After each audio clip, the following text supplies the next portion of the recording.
오늘 설교 제목은 아버지가 살아야 가정이 삽니다입니다.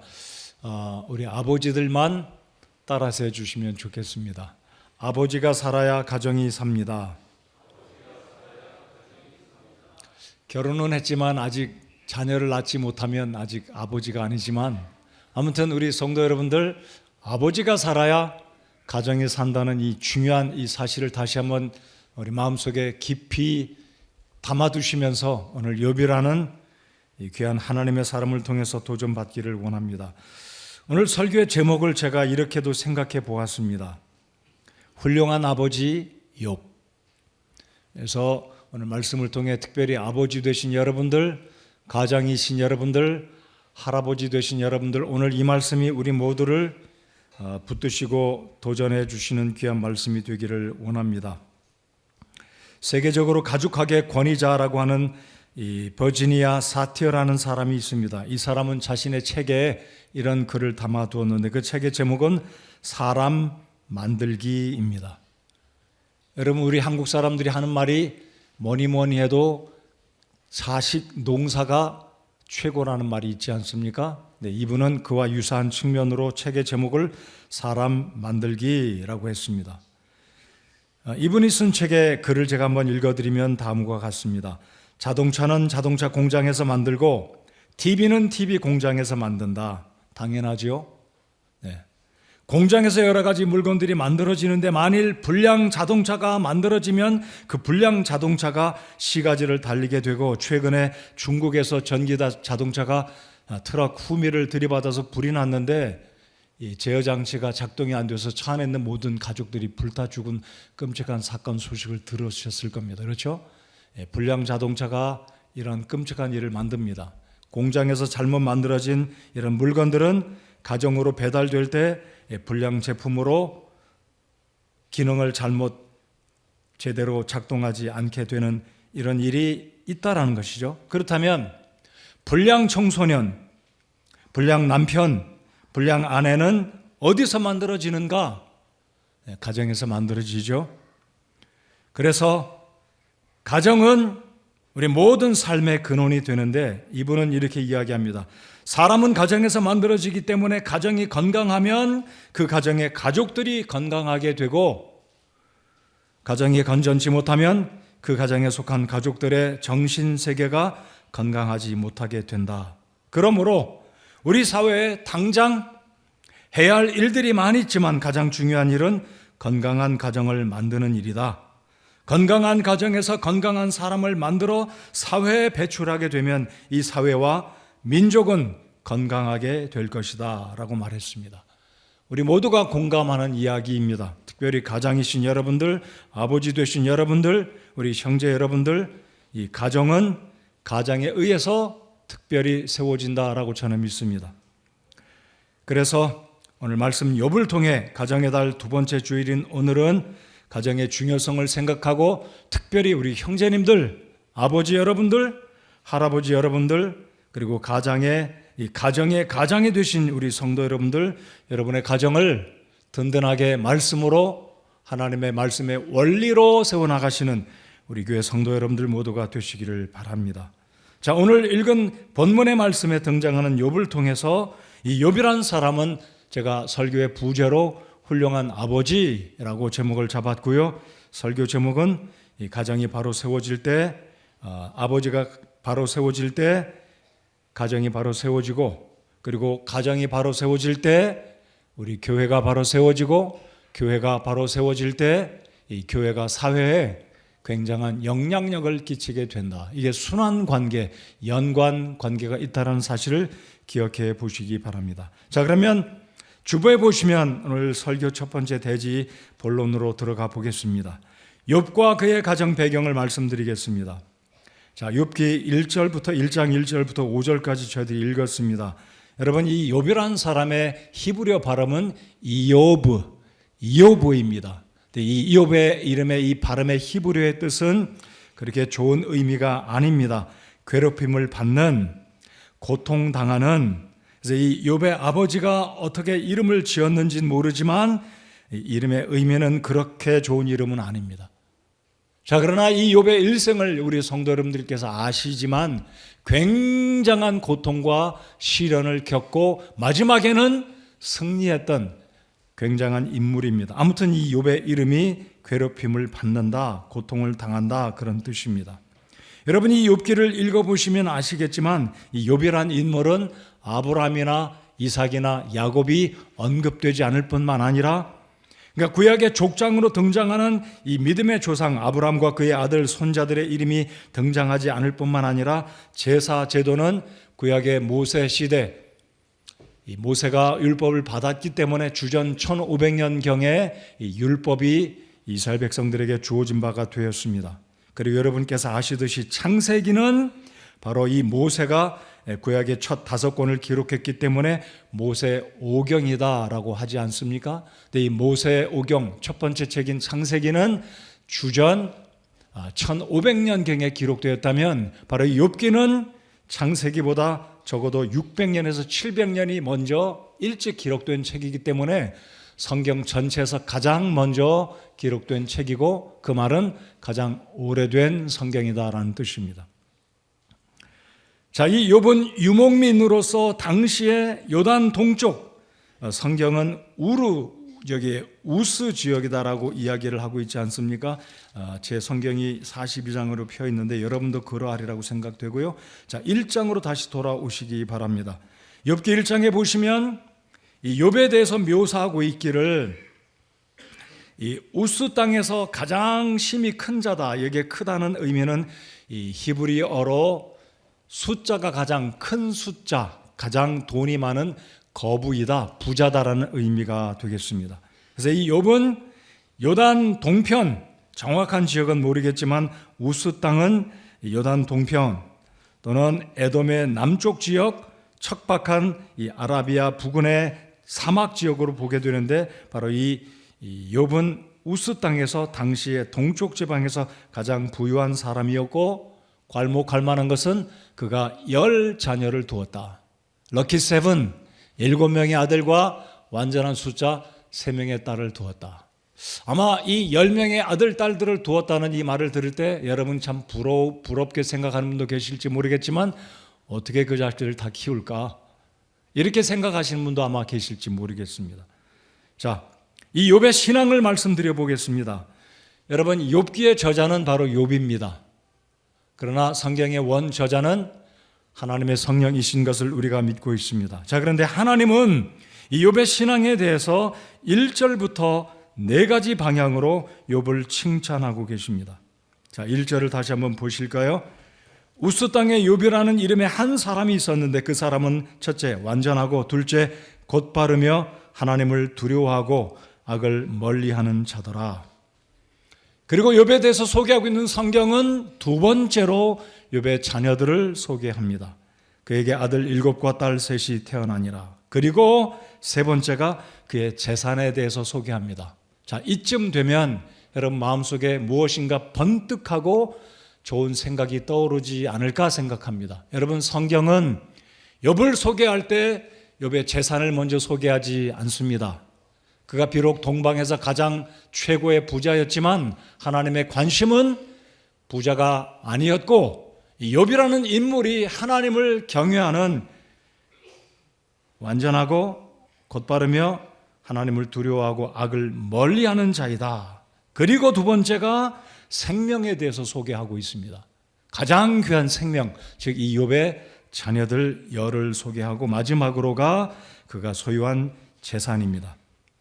여러분들 누군가가 여러분을 소개할 때 이분은 대기업의 총수이다, 기업가이다, 재산이 얼마이다 이렇게 소개되기를 원하시나요? 아니면 아무개는 정말 하나님을 경외하는 신실한 이 시대에 보기 드문 믿음의 사람이다 라고 소개되어지기를 원하십니까? 어떤 것인가요? 우리는 바로 욥처럼 하나님께서 우리들을, 여러분과 저를 소개하실 때, 우리의 일생을 소개할 때 이 사람은 믿음의 사람이다, 하나님을 경외하는 완벽하고 곧바른 사람이고 하나님을 경외하고 악에서 떠난 사람이다라고 소개되어진다면 얼마나 좋겠습니까? 그런 소원이 있으신가요? 네, 그런 소개가 우리의 또 다른 이름표가 되기를 바랍니다. 여러분 여기 제가 마지막으로 읽어드렸던 여기 4절에 이 욥은 동방에서 심히 큰 자다. 여러분 이 재산이 얼마나 많습니까? 오늘날 부자들이 본다면 그깟 생축들이 얼마나 대단하겠냐 이렇게 말할지 모르겠지만 이 당시 주전 2200년경 지금서부터 4000년 40세기가 넘는 이 오랜 세월 전에 이 정도의 재산이라면 성경의 기록 말씀처럼 동쪽에서 가장 큰 부자 최고의 부자였다라는 사실은 굉장하다라는 것입니다. 그렇다면 이 욥이 오늘날로 친다면 대기업의 사업가요 경영인이고 얼마나 바쁘겠습니까? 대기업의 총수들 경영주들이 얼마나 바쁘겠습니까? 하나님을 예배할 시간적인 여유도 많지 않을 것입니다. 아니 부자다라고 한다면 하나님께 대한 신앙은 그렇게 돈독하고 독실한 그리스도인들은 많지 않을 것입니다. 그럼에도 불구하고 이 욥은 그렇게 하나님을 중심으로 하나님께 예배를 드리는, 그래서 오늘 말씀을 보시면 이 아들 딸들 열이 있었는데요 4절을 한번 보시겠습니다. 그의 아들들이 저마다 자기 날이 되면 가서 자기들의 집에서 자기들의 집이다라고 한 것을 보면 아마 10 자녀들 가운데 몇이 결혼을 했는지 모르지만 아마 적어도 상당한 10 자녀들 가운데 상당수는 자기 집들, 자기 집에서 잔치를 벌였다고 하니까 결혼한 것 같습니다. 그래서 누이들을 초청하고 이 10 자녀들이 생일날이면 다 모여서 얼마나 돈독하고 우에 있는 형제들인지 이 4절을 통해서 볼 수 있습니다. 부자다 보니까 굉장한 잔치를 벌였겠지요. 사람들을 보내서 자기들의 새 누이를 불러 그들과 함께 먹고 마시고 굉장히 참 흥미롭고 재미있는 즐거운 그런 분위기 속에서 잔치를 벌이게 됩니다. 근데 5절 오늘 읽은 설교 본문 마지막 구절 잔치를 마치면 이 아버지 욥은 자녀들이 혹여라도 많이 먹고 너무나 여유롭고 즐겁게 지냈기에 하나님을 대수롭게 생각하지 않고 하나님 앞에 죄를 지었을까? 자, 5절 끝부분을 제가 한 번 더 읽어보겠습니다. 혹시 내 아들들이 죄를 짓고 마음속에서 하나님을 저주하였을까 하노라 하였기 때문이더라. 그리고 여러분과 함께 제가 다시 한번 읽었던 욥이 계속해서 이같이 행하였더라. 그러니까 욥은 이런 하나님 앞에 10 자녀들의 믿음에서 혹여라도 티끌만큼이라도 하나님의 마음을 아프게 했을까, 죄를 지었을까 두려워서 자녀들을 불러놓고 하나님께 번제의 제사를 드렸습니다. 자, 이 번제가 무엇인지는 잠시 지금 말씀드려 보겠습니다. 여러분, 번제라는 것은 여러분 알고 계시듯이 동물의 사지를 자르고 배를 가르고 내장을 다 꺼내서 제단 위에 올려놓고 불로 태워서 하나님께 드리는 향기로운 제사입니다. 그러니까 이 번제는 사람들의 죄를 용서하는, 그래서 우리 주 예수 그리스도께서도 저와 여러분을 위해서 2000년 전에 하나님께 자신을 갈보리 산 위에 마치 번제처럼 희생 제물로 우리들의 죄를 용서하시기 위한 대속 양으로 하나님의 희생 제물로 우리들의 죄를 담당하셨습니다. 근데 흥미로운 것은요, 이 히브리어로 번제는 올라라고 합니다. 올라. 한번 따라서 해보시면 좋겠습니다. 올라. 이 번제라는 것은요, 말씀드렸듯이 불로 태우는 제사이기 때문에 연기로 이 짐승을 태우면 향기로운 제물로 하나님께 연기가 되어서 열로 올라갑니다. 근데 히브리 말이 우리말과 어떻게 똑같은지는 모르겠지만 히브리 말도 올라예요. 올라간다. 자, 그러니까 이 욥은 아들 딸들의 정결한 삶을 위해서 생일 잔치가 끝마치면 10 아들 딸들을 다 모아놓고 하나님께 번제를 드렸습니다.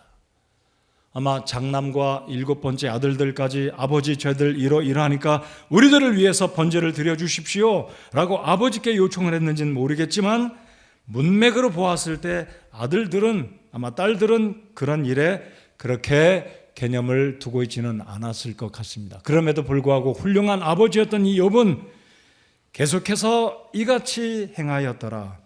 여러분, 유목민의 특징이 무엇입니까? 일기를 맞춰, 날짜에 맞춰 이 엄청난 양떼를 이끌고 초지로 이동해 가야 하는 굉장히 바쁜 사람들입니다. 여러분, 얼마나 많은 양떼입니까? 그럼에도 불구하고 욥은 바쁜 시간에도 불구하고 거르지 않고 10 자녀들의 거룩한 삶을 위해서 여기 5절 말씀 끝부분에 말씀하신 것처럼 욥이 계속해서 이같이 행하였더라라고 말씀합니다. 그러니까 욥은 이 정도로 하나님 앞에 깨어있는 아버지 자녀들의 믿음을 위해서 당시에 제사 제도가 주어진 것도 아니었습니다. 아마 욥이 이방인이다, 이스라엘 백성이다 성경 본문은 말씀하고 있지 않지만 그것은 중요한 것은 아니었고, 이 욥이라는 인물은 하나님을 경외하는 인물이었다. 그래서 여러분 욥기 첫 장에도 번제가 언급되었고, 오늘 저희들이 마지막 읽었던 욥기 42장 8절에서도 번제가 언급되고 있습니다. 욥기의 저자가 누구라고요? 욥입니다. 우리 히브리어 말로 좀 유식하게 이요브 한번 해봅시다. 시작. 이요브. 자, 욥기의 저자는 욥인데요, 1장에서도 번제, 마지막 장에서도 번제. 그러니까 주전 4000, 지금서부터 오래전에 주전 2200년 전에 살았던 이 인물은 번제를 알았던 사람이다. 예수 그리스도의 속죄, 예수님의 피의 속죄를 알았기에 자녀들의 죄를 위해서 하나님 앞에 번제를 드렸던 욥은 1장에서도 이 1장 5절에서 번제가 기록되어 있고 마지막 끝나는 42장 8절에서도 번제가 기록되어 있습니다. 번제로 시작해서 번제로 마치는 책. 그러니까 그 오래전에 이 욥이란 인물은 하나님을 경외했고 하나님을 두려워하였고 예수 그리스도의 피의 제사를 알았던 믿음의 아버지였다라는 사실입니다.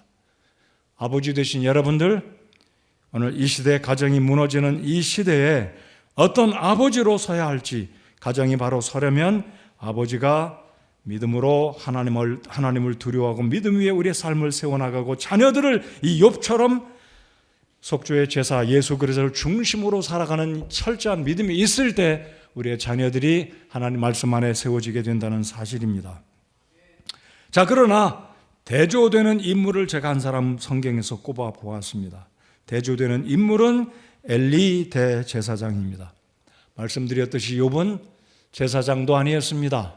제사 제도라는 이 규례가 언급되기 오래전에 율법에 대해서 들어보지 못했던 인물이었던 이 욥은 하나님께 번제의 의미를 믿음으로 알았던 인물이기에 번제를 드렸다면, 대제사장이었던 이 구약의 엘리 제사장 집안의 두 아들과 이 3부자는 어떠한 사람들인지 한번 살펴보고자 합니다. 여러분 사무엘기 2장을 열어보시면 지금 열지는 않아도 되겠습니다. 이 사무엘상 2장 22절에 보면 성경 사무엘서 저자 사무엘은 엘리를 이렇게 표현합니다. 엘리는 매우 늙었더라. 매우 늙었더라.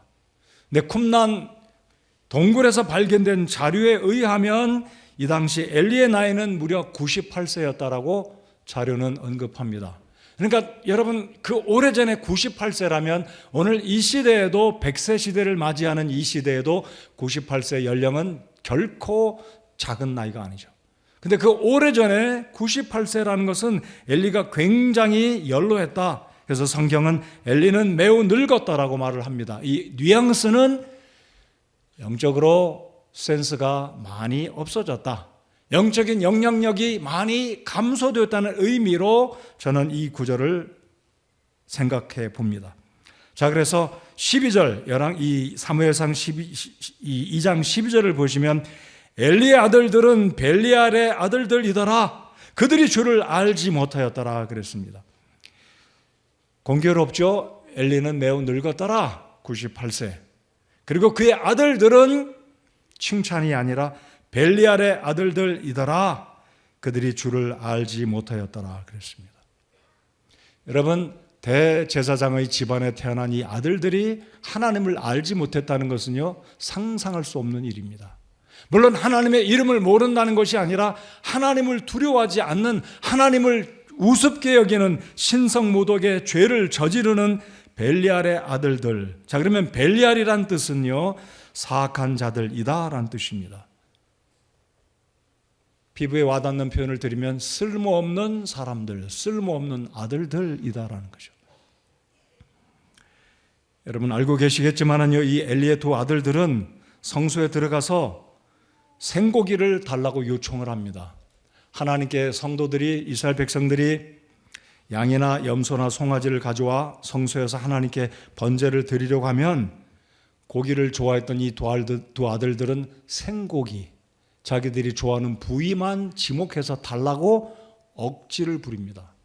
그래서 거기 성소에서 일하는 사람들이 아닙니다. 하나님께 제사를 드린 후에 먹어도 늦지 않으니 그때 주겠습니다 말을 해도 이 두 아들들, 홈리와 비느하스 이 두 아들은 겁박까지 합니다. 우리에게 생고기를 내라, 그리하지 않으면 우리가 빼앗겠다라고까지 하나님의 사람들 겁박하는 아주 몰상식한, 예의가 없는, 하나님을 두려워하지 않는 말 그대로 사악한 자들이었습니다. 자, 근데 성경은 계속해서 뭐라고 이야기하고 있냐면요, 늙은 엘리는 이미 영적으로 둔감해져서 기도하는 여인 한나를 술 취한 불량한 여인으로 보았으며 불량한 자신의 아들들에게는 관대했던 아버지가 되고 만 것입니다. 여러분, 엘리는 아들들의 소행을 직접 간접 귀로 듣습니다. 이스라엘 백성들이, 성소에서 일하는 레위인들이, 그리고 제사장들이 당신의 아들들이 이러이러합니다, 이런 소식을 들었을 때 엘리는 가볍게 이 문제를 취급하고 지나가고 맙니다. 사무엘상 2장 22절을 보면 이 청년들의 죄가 주 앞에서 심히 컸으니 이런 죄의 헌물을 멸시하였기 때문이더라. 여러분, 제물을 멸시했다는 것은요, 그 제물을 대상으로 받으시는 하나님께 드려지는 제물을 멸시했다는 의미는 하나님을 멸시했다는 의미입니다. 거기에서 멈춘 것이 아니라 심지어 이 두 아들은 성소에서 수종을 드는 여인들과 함께 누웠다, 눕는 죄를 저질렀다라고 말합니다. 성소에서 누웠다는 의미는 히브리어, 누웠다는 의미는 샤카브, 이 의미는 성행위를 의미하는 완고거입니다. 여러분, 상상이 가십니까? 성소에서 하나님께 제사를 드리는 그 장소에서 대제사장의 두 아들이 성소에서 그릇을 씻고 수종드는 여인들과 함께 이런 끔찍한 일을, 죄들을 저질렀다라는 것입니다. 그러니까 이 두 아들들은 그렇게 하나님을 우습게 여기고 신성 모독의 죄를 저질렀기에 결국 하나님은 그 두 아들을 죽이기로 결심을 하십니다. 그리고 하나님의 영광의 상징인 이 법궤, 언약궤, 이 하나님의 언약궤가 결국은 전쟁통에 블레셋에 의해서 빼앗기게 되고, 이 아들들이 자식을 낳았는데 그 자식의 이름을 이가봇, 하나님의 영광이 우리 민족에게서 떠났다. 엘리는 어떻게 죽습니까? 몸이 비둔해서 의자에 기대 앉다가 이 의자의 다리가 하나 부러지면서 엘리가 땅에 떨어져 목이 부러져 죽고 맙니다. 두 아들도 전쟁터에서 죽습니다. 그리고 이스라엘은 점점점 영적으로 쇠락의 길을 가는 것이 사사시대 사무엘기에 기록된 모습입니다. 자, 이 욥은 율법에 의해서 제사 제도가 언급되기 이전에, 훨씬 이전의 인물이었지만 바로 이 욥은 당신의 아들들을 위해서, 딸들을 위해서 오늘 읽었던 욥기 1장 4절 5절에 이 아들들을 정결케 하려고 하나님께 번제물을 아들들 수대로, 딸의 수대로 10개의 번제물을 하나님께 드리는 귀한 믿음의 아버지, 훌륭한 아버지였다라는 것입니다. 이런 부분에서 지금은 성인이 된 저의 세 아들들에게 참 미안하고 동시에 건강히 잘 커주어서 감사한 마음이 제게 있습니다. 저희 가족이 중국에 선교사로 들어갈 때 저희 첫째 아들이 7살, 둘째가 4살, 막내가 2살이었습니다. 이 아이들이 어렸을 때 세 아이들이 잘 모여서 놀고 아이들과 저도 이야기를 많이 했고, 저녁이 되면 아이들을 불러놓고 옛날 이야기도 해주고 재미있게 많이 이야기를 했었습니다. 그런데 이 아이들이 중학교 되고 이제 고등학생이 되고 사춘기를 맞이할 때 대화를 많이 나누지 못했습니다. 아버지로서 아들들에게 관심과 격려를 많이 해줘야 되는데 그렇게 해주지 못한 것을 생각하면 참 미안하고 우리 하나님 아버지 앞에 진심으로 회개하는 마음이 제 마음속에 지금도 있습니다. 온누리교회를 목회했던 고 하영주 목사님은 생전에 이런 말씀을 남겼습니다. 목회 사역 때문에 가정이 무너진다면 나는 사역을 포기하고 가정을 살리겠다. 저도 목회자로 10분 공감이 되는 이야기이며 제 마음속에 같은 부담이 있기에 여전히 기도하고 있고 우리 성도 여러분들께 중보 기도를 이 시간을 빌어서 부탁을 드리는 마음입니다. 여러분이 욥은, 훌륭한 아버지 욥은 자녀들의 거룩함을 위해서 이렇게 오늘 본문에 읽은 것처럼 잔칫날이 지나면 느슨해졌을까 봐 이 자식들이 하나님을 저주했을까, 마음속으로 하나님 앞에 범죄했을까, 혹여라도 범죄했을까 두려워서 자식들을, 딸들을 다 모아놓고 하나님께 마치 자신이 죄 지은 것처럼 하나님께 번제를 드리는 굉장히 믿음의 신실한 아버지였다라는 것입니다. 자, 이제 세 번째로 욥이 어떻게 승리했고 그는 어떤 복을 받았는지,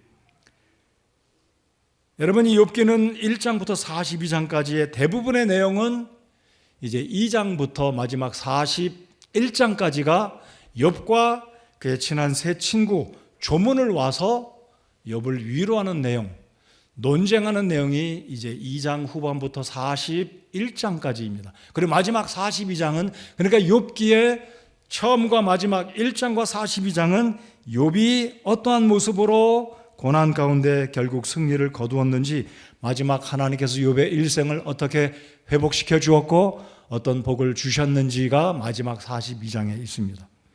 자, 이 욥이 그렇게 믿음으로 자녀들을 위해 하나님께 번제를 드리고 거룩한 믿음으로 하나님을 경외하고 하나님을 두려워하는 악에서 떠난 사람이었는데 그것이 욥의 일생의 전부가 아니었습니다. 말씀드린 것처럼 욥의 이 복된 모든 것들은 1장에서 소개하는 것들은 긍정적이고 아름답고 마치 완벽한 모습 같습니다. 그런데 욥이 엄청난 시련과 고난을 당하게 됩니다. 감당할 수 없는 고난을 겪습니다. 이 10자녀들이 하루아침에 다 죽습니다. 여러분 지구상의 역사 이래 10자녀가 하루 한 날 같은 장소에서 죽임당하는 자녀가 있을까요? 그런 부모가 있을까요? 욥의 부부, 이 욥과 그의 아내는 이런 슬픔을 당할 수밖에 없었습니다. 그 이유는 욥이 죄를 지어서가 아니라 욥이 워낙 믿음이 좋고 하나님을 경외하고 온갖 복들을 받고 하나님의 관심의 인물이다 보니까 질투를 했던 사탄이 하나님께 다가와서 하나님과 변론을 합니다. 하나님이 욥을 부자 되게 하니까 하나님이 그렇게, 욥이 그렇게 하나님을 믿지 않습니까? 그의 건강을 뺏어가고 그의 재산들을 다 뺏어간다면 욥은 분명히 믿음을 저버리고 하나님을 떠날 것입니다. 그럴 때 하나님은 욥의 믿음을 아셨기에 욥의 생명은 손대지 말고 내가 원하는 대로 다 해봐라. 내가 너에게 욥을 맡기겠다. 그래서 결국 사탄은 욥을 시험하게 되는데 그게 1장 6절부터 드디어 이 사탄이 욥에게 엄청난 시험을 가져오는 장면입니다. 그것이 이제 1장 중간부터 마지막 41장까지가 진행되는 것이죠. 자, 그래서 욥이 사진을 올려주시면 여러분 사진에 보시면 욥이 어떤 화가가 잘 그래도 묘사를 했다고 생각되는데요. 좀 이쪽 뒤편이 그늘이라서 잘 보이지는 않겠지만 욥의 피부는 지금 온통 악성 피부로 온통 고통 가운데 이 토기를 깨트리고 그 토기 날카로운 부분으로 피부를 긁고 있는 욥의 모습입니다. 그 다음 사진 한번 보여주시면, 자, 욥의 뒤에는 어두워서 잘 안 보이지만 아내가 앉아 있고요. 아내는 아마 고개를 숙이고 있는 모양을 보면 실제 욥의 상황이 이랬는지 모르지만 화가가 묘사를 나름대로는 잘 했다고 봅니다. 여전히 욥은 거의 벌거벗은 몸으로 악성 피부를 긁고 있고 아내는 절망 중에 고개를 숙이고 있고 세 명의 욥의 친구가 와서 조문을 와서 10자녀를 잃은 이 욥을 위로하기 시작하는 그 모습입니다. 자, 10자녀를 한 번에 잃었습니다. 모든 재산들이, 그 많았던 생축들이 하루아침에 도적대가 와서 다 뺏어가거나 아니면 천재지변으로 모든 재산들, 모든 곡식들이나 초장에 있는 모든 우양들이 다 죽거나 빼앗기는, 하루아침에 모든 재산을 다 잃어버리고 10자녀가 다 죽는 상상할 수 없는 고통을 겪습니다.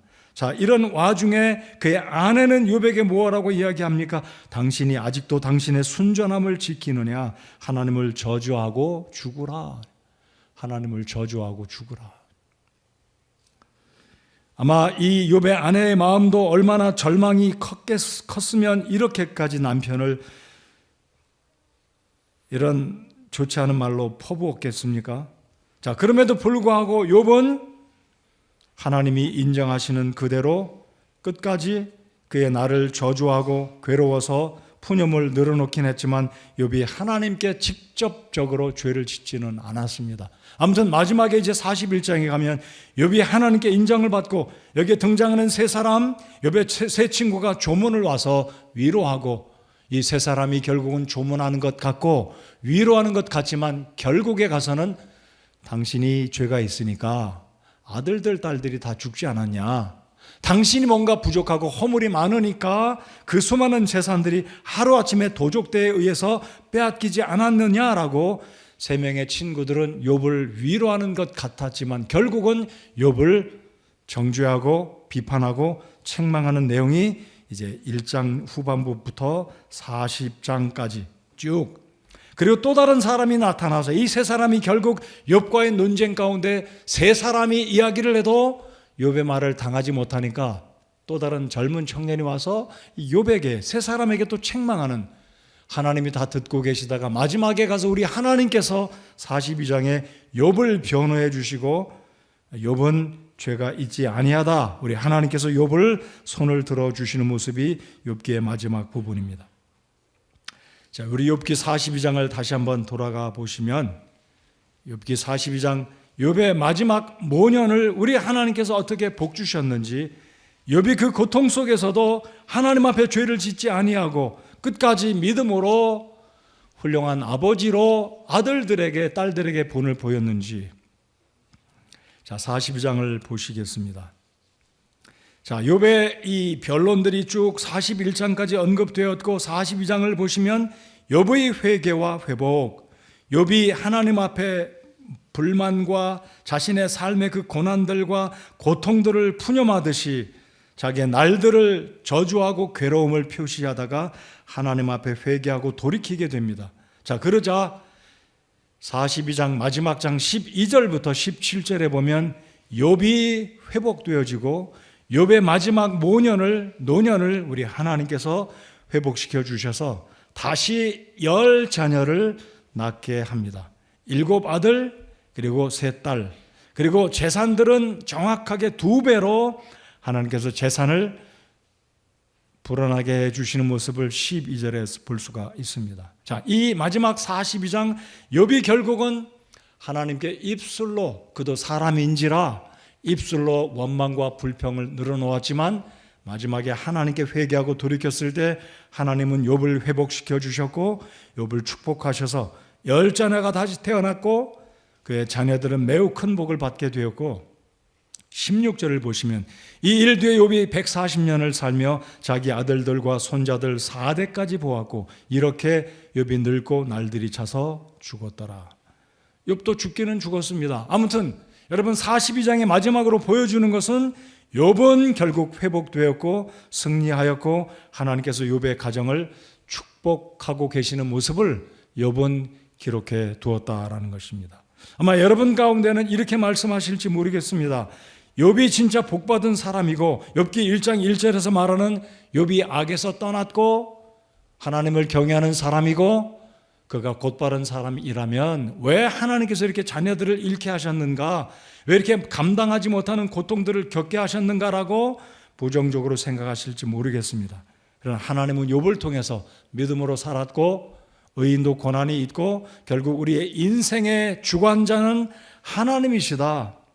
하나님을 경외하는 자는 하나님께서 끝내 책임져 주시고 회복의 은혜가 있고 복 주신다는 결론이 욥에 의해서 욥 자신 고난을 겪었던 아들 딸들을 자기 손으로 묻어야만 했던 이 아들 딸들의 죽음을 괴로움 가운데 장사를 끝마쳤던 이 욥에게 하나님은 회복의 은혜를 주시고 정확하게 주께서 2배로 갚아주시고 그를 회복시켜 주시는 은혜를 우리가 발견할 수 있다라는 것입니다. 자, 오늘 5월 가정의 달 둘째 주일을 맞이해서 오늘 설교 제목처럼 아버지가 살아야 우리의 가정이 산다라는 사실을 확실하게 믿고 확신하며 오늘 이 욥의 생애를 통해서 교훈을 받는 우리 교회 아버지들, 저 자신을 포함해서 아버지 되신 우리 형제님들, 집사님들, 그리고 우리 모든 교회 성도님들, 형제님들, 또 어머님들 되시기 바랍니다. 가정이 사는 것은 아버지들이 영적으로 살아나야 교회가 살고 우리 사회가 살고 이 나라가 살게 된다는 확신을 우리 성도 여러분들 확신하시는 이 시간 되시기 바랍니다. 아버지들, 오늘 이 말씀의 교훈을 받으시기 바랍니다. 아버지 되신 우리 형제님들, 집사님들, 할아버지 여러분들, 그리고 포함한다면 어머님 여러분들, 가정이 살려면 부모들이 살아야 됩니다.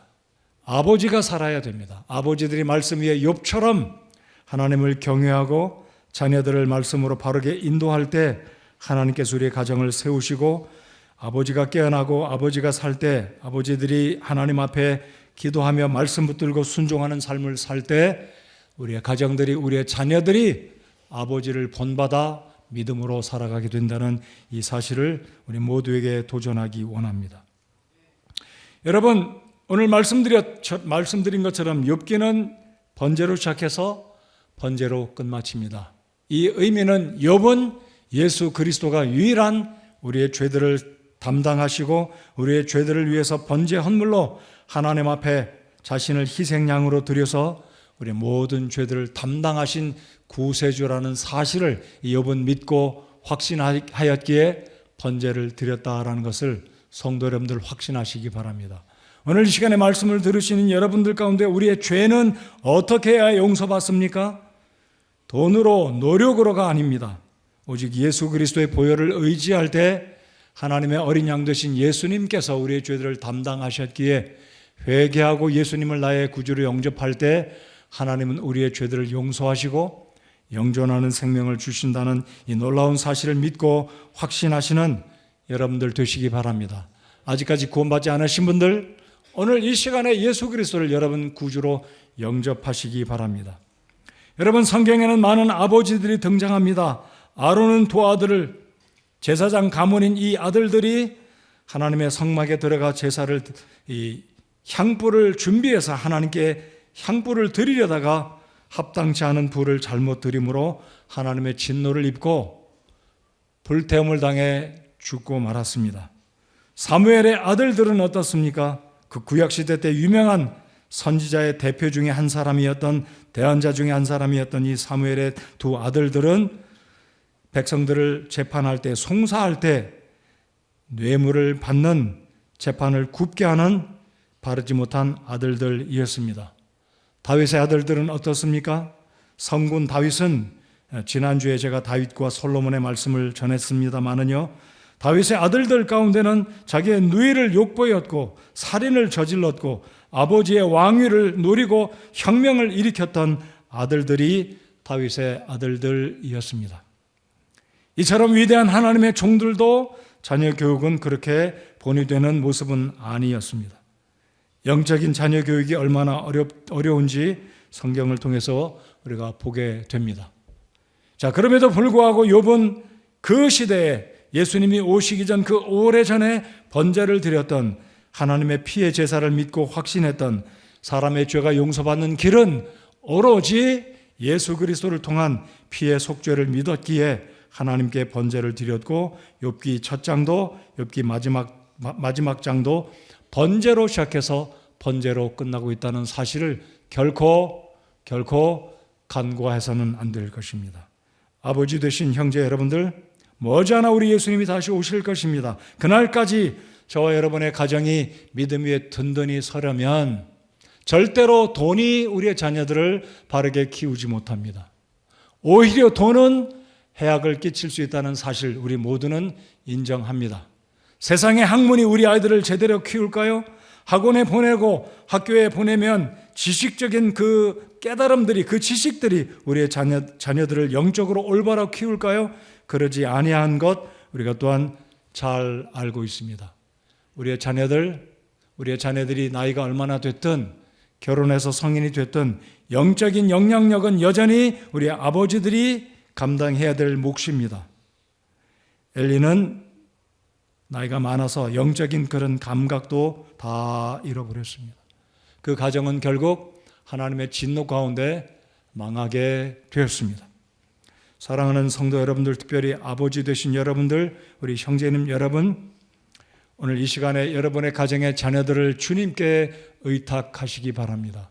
말씀 앞에 그 자녀들을 맡기고 아버지 되신 여러분이 제사장이다 믿으시고 가정의 제사장인 가장인 저와 여러분들, 우리 아버지 되신 우리 형제 여러분들, 하나님 아버지 앞에 우리의 자녀들을 맡기고 무릎 꿇고 기도하고 그 자녀들에게 선한 본을 끼침으로 이 욥의 자녀들처럼 비록 10자녀들이 죽고 다시 10자녀가 태어났는데 이 자녀들은 굉장한 아버지의 마음을 기쁘게 하는, 이 욥에 살았던 그 당시의 근동에서 욥의 딸들처럼 아리따운 영적으로 그리고 육신적으로 세상적으로 그렇게 출중한 자녀들은 없었다라고 욥기 42장은 끝마무리를 짓고 있습니다.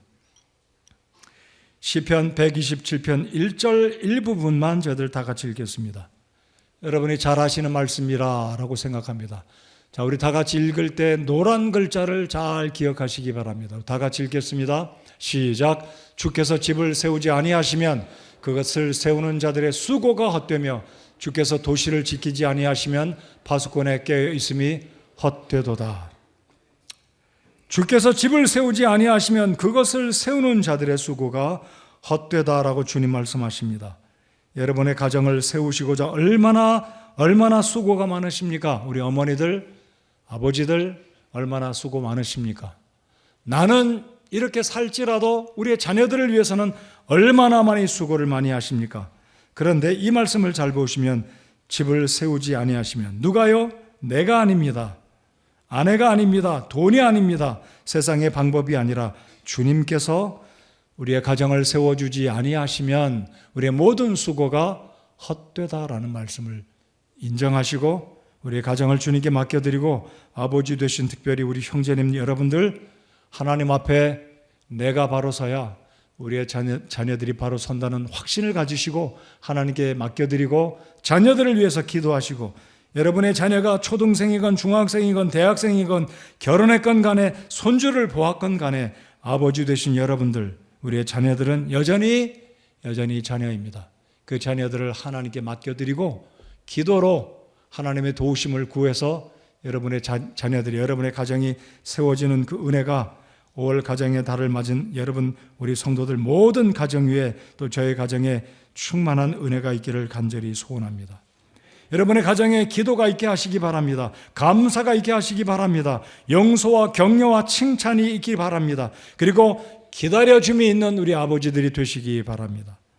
오늘 기회를 놓치면 엘리처럼 더 이상 아버지의 영향력을 끼치지 못하는 그 시기가 오기 전에, 오늘이라도 더 늦어지기 전에 아버지로서의, 훌륭한 아버지로서의 성경에서 주님이 보여주시는 모든 교훈들에 따라 순종하는 아버지들이 다 되시기 바랍니다.